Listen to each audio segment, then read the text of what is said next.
Good evening everyone, and welcome to the return of Up the Boro video chat.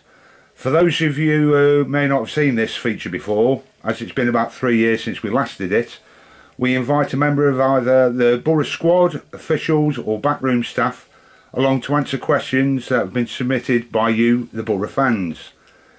This will be a weekly feature, with the following week's interviewee being announced on Sunday evening, giving you the fans again 4 days to submit any questions that you may have for them. For this week's chat, I'm happy to welcome Boro's midfielder, Tom Thorley. Good evening, Tom. Good evening, you well? Yeah, not too bad.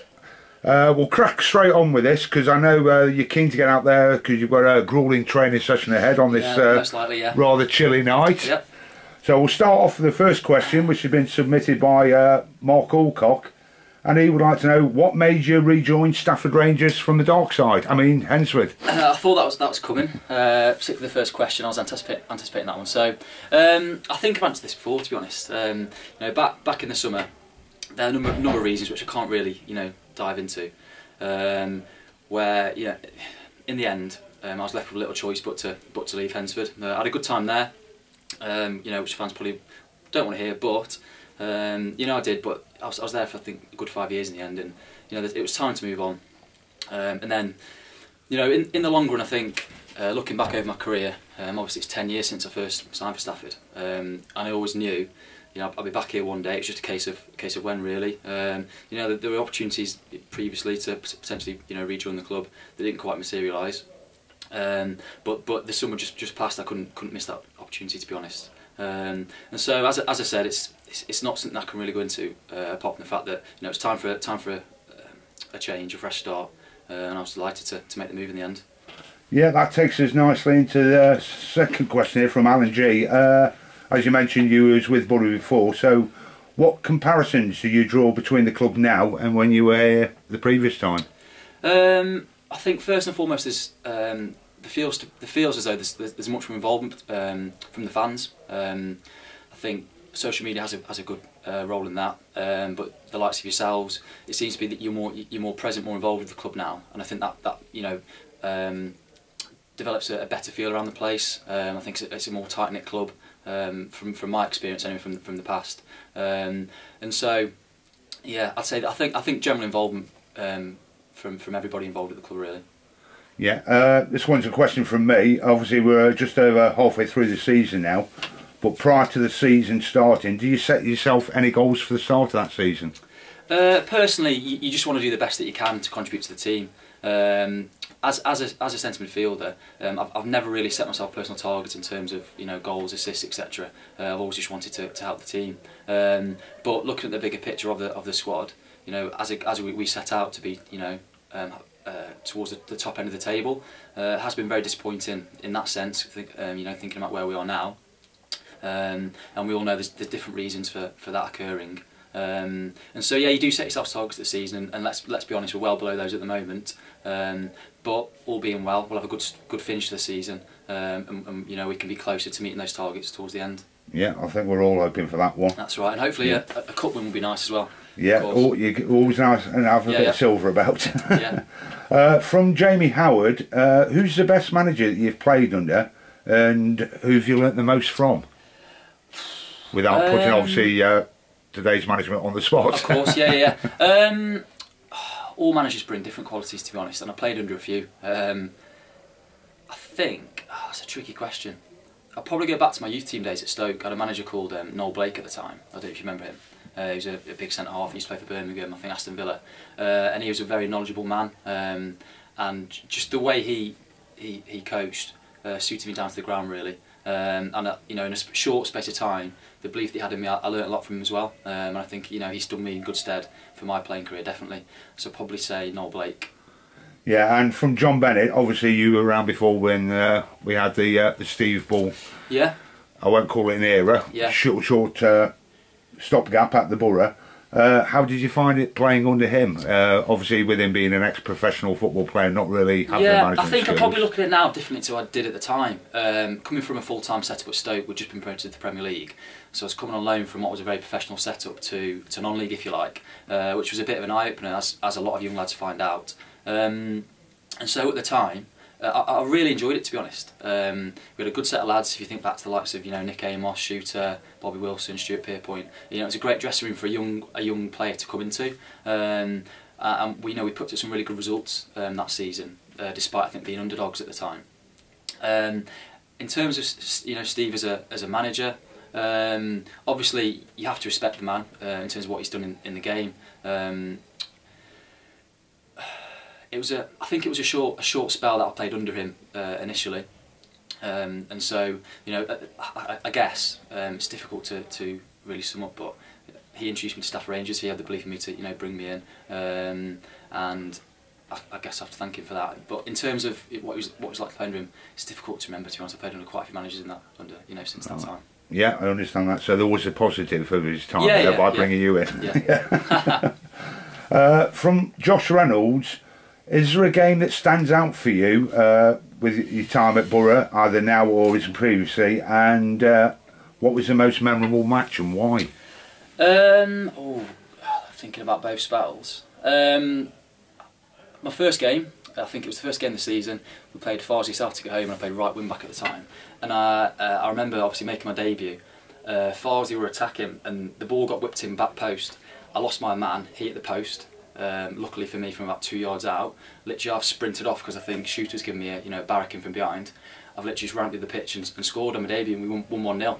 So that was a really sweet moment. I think it was 10 minutes to go at the time, so it was a good start to the season and a great start to my spell. So definitely that game. But then more recently, obviously the two Hensford games have been quality, to be honest. The away game was obviously particularly sweet, going to their backyard, winning fairly comfortably in the end. That was a nice one. And then the home game, had a different feel, if you like. The opening of the shed end, it was a big occasion, probably bigger than the first instance. And you could just feel the excitement around the place, and the buzz after the game. It was brilliant. So probably, if I had to pick one, I'd probably have to go. I think I'll go Hensford away. Yeah, that wasn't a bad game, was it? No. From Nick Barron, he's actually submitted this on behalf of his little lad Albert, who you might see knocking around the ground. Yeah. From Albert, what he wants to know is, do you have any particular pre-match meal that you eat before a game, and what's your favourite football strip?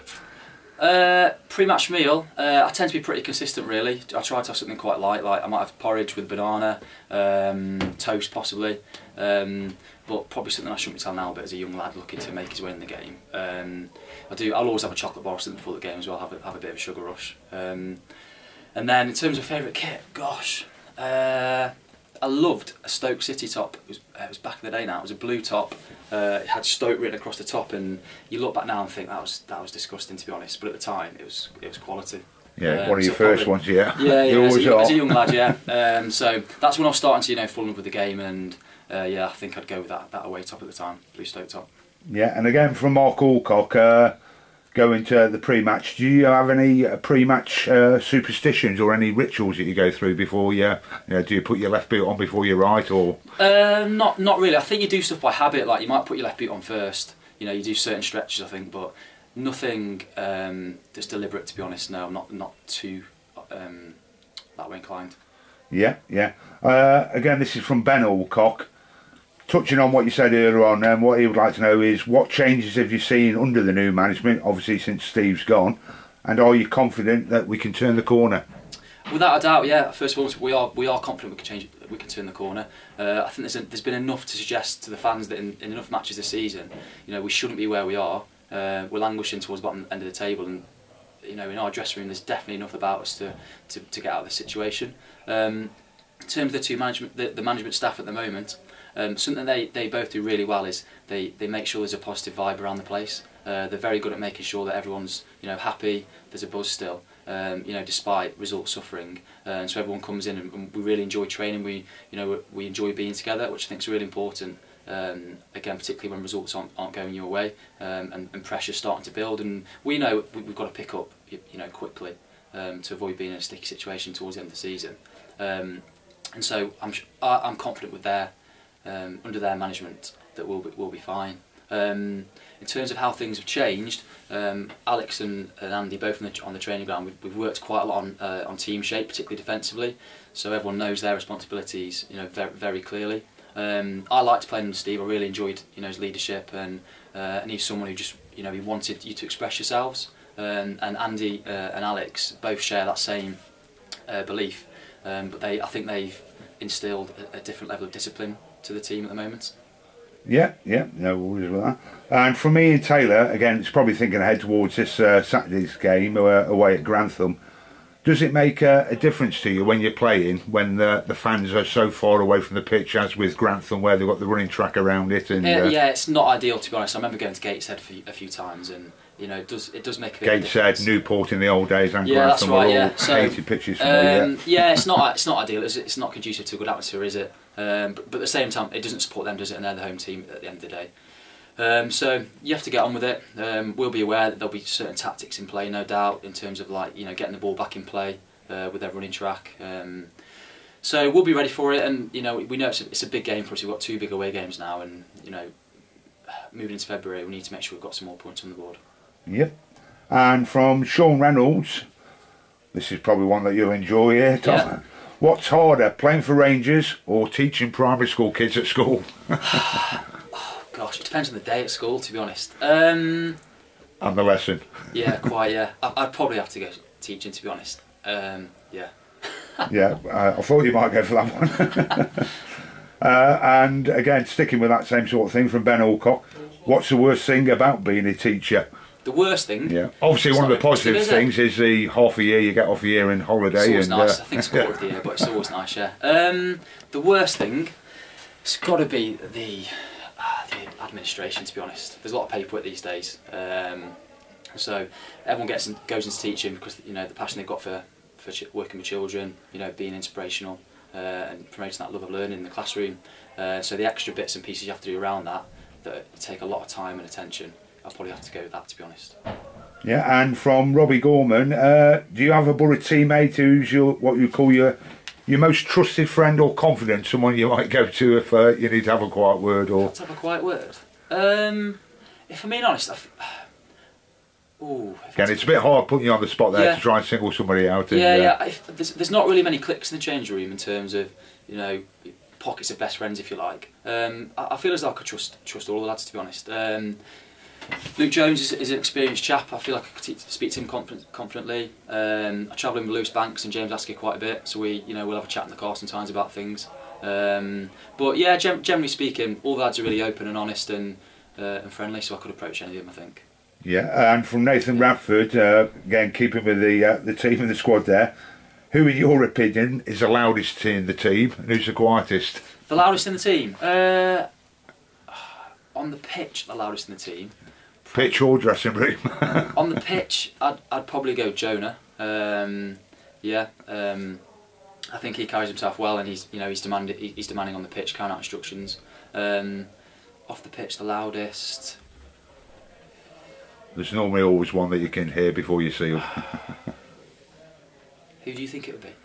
Oh, I'm not going to commit myself to that. That's down to you. I'd have to have a think about that. Andy Meacham. Alex Meacham, sorry, not Andy Meacham. Alex, I'll probably go. Yeah. He's loud, you can hear him from... Yeah, and what about on the other side of the coin, the quietest, is the one that you have to look around to see if he's there or not? Because naturally, the younger lads who have come in recently, like Lucas and Max, they're quieter. They're going to be at the end of the day. But they're obviously very welcome in our changing room. Who else is fairly quiet? Talking about the younger lads, Isaac's pretty quiet, to be honest. Yeah, so talking about the younger lads, it's good to see that there's 3 of them here for training tonight as well. Yeah, without a doubt, they're the future of the club at the end of the day. They've got great potential, so it's good to have them around. But I'll probably go Isaac for quietest, yeah. Yeah, and we'll just finish off with that. These are just a couple of questions from me. Okay.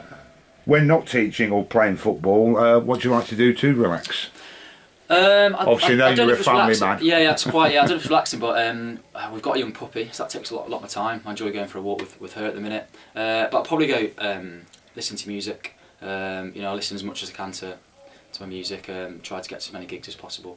Do you do any other sports outside of football? I loved cricket back in the day, but obviously football took over in the end and an injury. So I take an interest in cricket. I can't play anymore. Other than that, in terms of playing, no, because football's it is demanding for a sort of big commitment, and you've got responsibilities to be fit you know, for the club. There's not really much opportunity to take part in other sports. But I love sport. I'll take an interest in anything that's current, if you like. Yeah, so not that we're wishing it now, Tom. Hopefully you'll have many, many more years. But when you feel that your football career is coming towards an end, do you think you'd ever move into the coaching side of it?